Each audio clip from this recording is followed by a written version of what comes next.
गोपीनाथजी, ह्या फेरीमध्ये आम्ही तुम्हाला आमचे तुमच्यावरचे आरोप जे असतात किंवा आम्हाला जे तुमच्याबद्दल खूपतं ते विचारतो.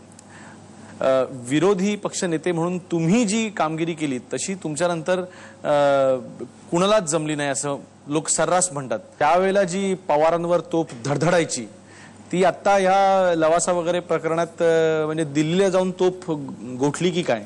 नाही, मुळेच नाही. तोफ तीच आहे, फक्त मी महाराष्ट्राच्या विधानसभेत नाही, नंबर एक. दुसरं, लवासा हा केंद्राचा विषय नाही आहे.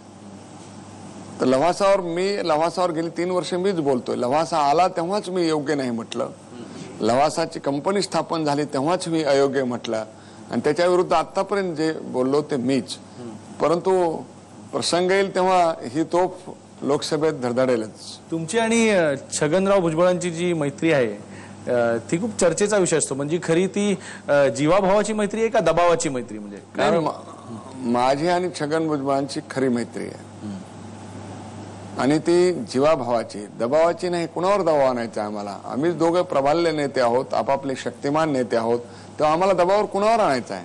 नाही, तुम्ही नाराज झाला की कायम त्यांना भेटता असं लोकांचं म्हणणं आहे. नाही, मी नाराज झालो तेव्हा भेटत नाही, आताही भेटलो. माझा आणि त्यांचा एक समान विषय आहे की ओबीसीच्या प्रश्नाच्या संदर्भात आम्ही भेटतो. पण लोकांच्या पोटात गोळा येतो तुम्ही भेटले की? नाही, आता लोकांच्या पोटात गोळा येतो त्याला आम्ही दोघं काही करू शकत नाही. त्यामुळे अजून गोळा आला तरी आम्ही भेटतच राहू. त्यामुळे लोकांच्या भीतीमुळे आम्ही भेटायचं नाही असं आम्ही करू शकत नाही. नक्कीच.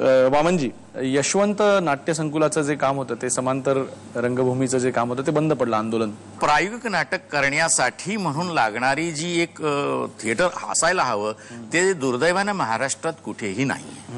आणि त्याच्यासाठी म्हणून जे यशवंत नाट्य संकुलामध्ये जी जागा होती की तिथे तुम्ही प्रायोगिक नाटकाला काय म्हणजे रंगमंच बांधून द्या, याच्यासाठी जो काही एक लढा झाला ज्याच्यामध्ये विजय तेंडुलकरांपासून दामू काकांपासून ते अगदी तरुण कलावंतापर्यंत सगळे होते, आणि पावसात उभे राहिलेले आपण सगळ्यांनी पाहिले, त्यात मीही होतो. सांगायला मला अभिमान वाटतो की चांगल्या गोष्टीसाठी जर आपल्याच माणसाची लढायचं नाही तर कोणाशी लढायचं? खरं. आता तो लढा कदाचित आम्हाला शासनाबरोबर करावा लागेल, कारण पु ल देशपांडे महाराष्ट्र कला अकादमीमध्ये अशा पद्धतीच्या एका प्रायोगिक रंगमंचाची योजना होती. आता ती काय झाली, कुठे आहे? आणि मुळामध्ये मला असं वाटतं की महाराष्ट्र शासनाचं काम आहे की अशा पद्धतीचं थिएटर या कलावंतांना निर्माण करून देणं आणि खऱ्या अर्थानं मराठी रंगभूमीचा विकास करण्याच्या प्रक्रियेत महत्वाची भूमिका बजावणं. त्याच्यामध्ये गोपीनाथ मुंडे सुद्धा मला साथ देतील असं वाटतं. अरे, पु ल देशपांडेचं तुम्ही नाव घेतलं आता, तर त्यांचं ज्या लोकांना प्रेम त्यांचं लाभलं त्यांच्यापैकी एक तुम्ही होतात. आणि ही गोष्ट खरी की तुम्ही एकदा फ्रस्ट्रेट होऊन परत बीडला निघाला होतात आणि तुम्हाला घर मिळत नव्हतं, त्यावेळेला त्यांनी मदत केली, चव्हाणांना सांगितलं, असं काही?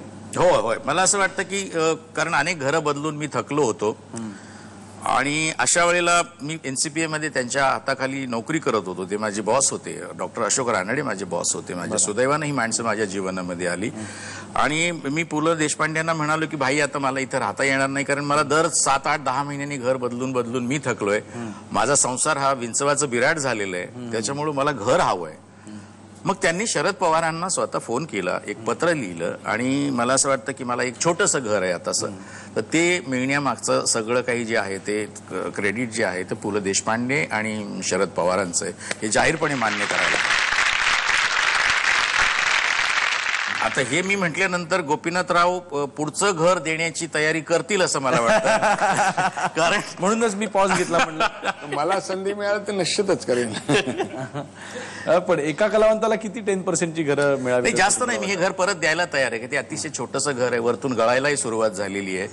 तर अशा पावसाच्या छत्रीत राहण्यापेक्षा जर बरं घर मिळालं तर कुणालाही आवडेल बऱ्या घरात राहायला. पु ल देशपांडेंनी त्यांना परत जाऊ दिलं नाही, तर मी सुद्धा त्यांना परत जाऊ देणार नाही. त्यांनी इथंच राहिलं पाहिजे.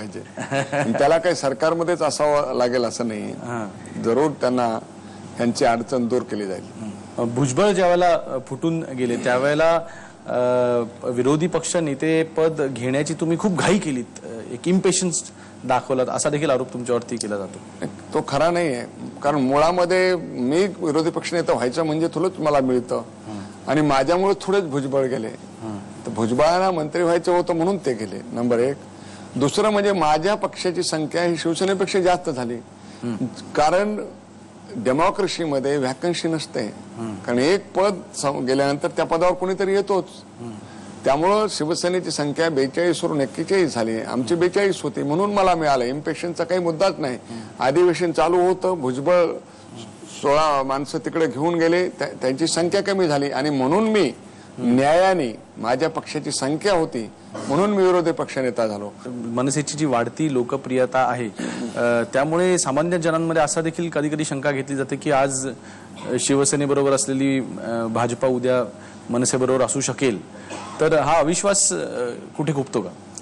नाही, मला तरी वाटत नाही की शिवसेनेला सोडून भाजपा मनसेबरोबर जाऊ शकेल. कारण मनसेची जी भूमिका आहे त्यांच्याबरोबर भाजप जाऊ शकत नाही, कारण त्याच्यामुळे बिहार, उत्तर सगळीकडेच प्रश्न निर्माण होतील साऱ्या देशभर.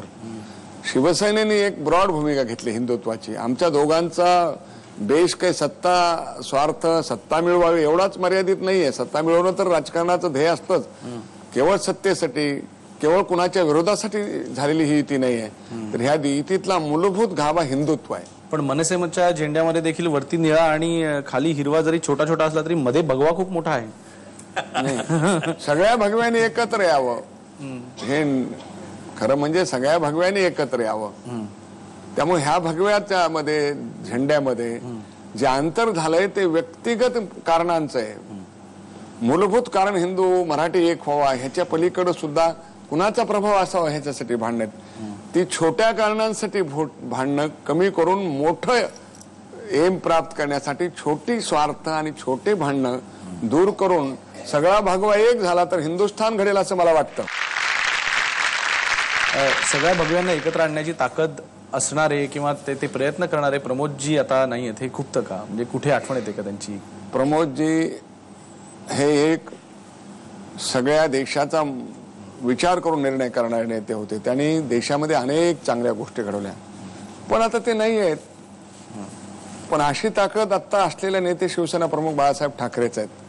ते सगळ्या भगव्याला एकत्र आणू शकतात. आणू शकतात? हो, आणू शकतात. म्हणजे त्यांनी ठरवलं तर. वामनजी, तुमच्यावर असा पण आरोप आहे की तुम्ही दरवेळेला सांगता की आता येणार आहे, पण तसं काही होतच नाही. म्हणजे तुम्ही सांगितलं आम्ही यंदाच्या वर्षी माझे 2 चित्रपट येतील, मग यंदाच्या वर्षी माझी 2 नाटकं येतील, पण नाही घडलं. नाही, काय असं म्हटलं जातं की बोलत राहावं, अभिव्यक्त होत राहावं, कारण बोललोच नाही तर करण्याची एक कमिटमेंट मनामध्ये निर्माण होत नाही. करेक्ट. आणि हे म्हणण्यासाठी नाहीये चित्रपट मी करणार आहे, मगाशीच म्हणालो तसं, ही काही घोषणा नाहीये. मुंडे साहेबांनी मदत करण्याचं मान्य केलंय, आता ते बोलतील त्याविषयी. तर मला असं वाटतं की ह्या काही बोलण्यासाठीचा विषय नाही. मी स्वतःच अस्वस्थ आहे की मला पुन्हा एकदा माझ्या प्रेक्षकांकडे जायचंय की ज्याच्यापासून मी थोडा दुरावलो आहे. तर त्याच्यामुळे लवकरच यावर्षी मी आत्ता सांगतो, ऑगस्टच्या आत मी मराठी व्यावसायिक नाटक पुन्हा करणार आहे. चला, गुप्ते गुप्तेच्या मंचानी बाकी काय चांगलं केलं का नाही माहित नाही, खरं एका चांगल्या दिग्दर्शकाला एक चांगला फायनान्सर मिळवून दिला हे मात्र खरं. राजकारणामध्ये देखील आजकाल बरेच वेगवेगळे पोशाख लोक परिधान करतात आणि लोकांना, म्हणजे पूर्वीची जी नेत्याची इमेज होती, जे तुम्ही आत्ता कपडे घातले ते पूर्वीची इमेज झाली. आजकाल लोक जीन्स आणि टी शर्ट्स वगैरे पण घालून फिरत असतात. कपड्यावर काही नाहीये, म्हणजे ज्याला हवे तसे वेश परिधान करायला हरकत नाही.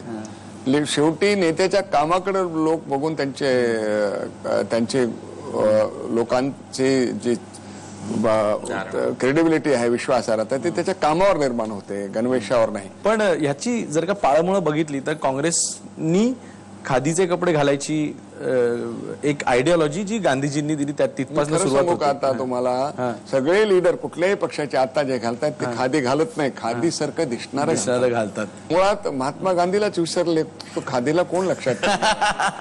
महात्मा गांधीलाच लोक विसरलेत. तर काही आताची लिडरशिप आली त्यांना महात्मा गांधी माहितच नाहीत, सोनिया गांधीच माहित आहेत. सुटाबुटात राहायला हरकत नाही, सुटाबुटात राहा, परंतु आदर्श घोटाळे करू नका, एवढंच आमचं.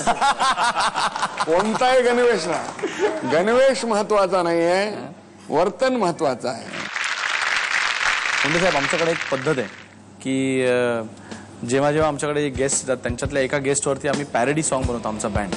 तर तुमची हरकत नसेल तर सादर करतो आणि कसं वाटतं सांगा. ठीक आहे.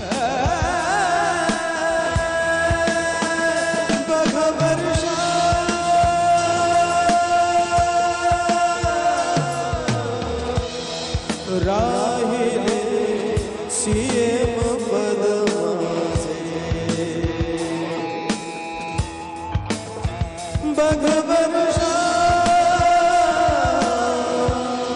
राहिले सिंह पद माझे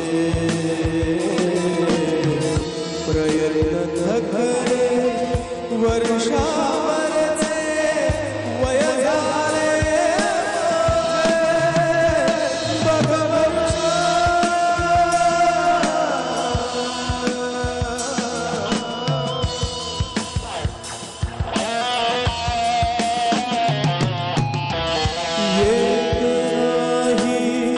पण शिवशाही राजमध्ये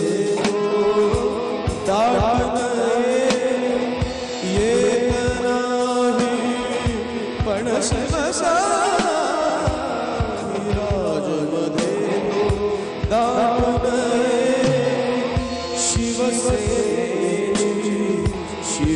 शिवसेनेची सरली माया भांडेली बघ वर्षा राहिले सिंह पद माझे बघ वर्षा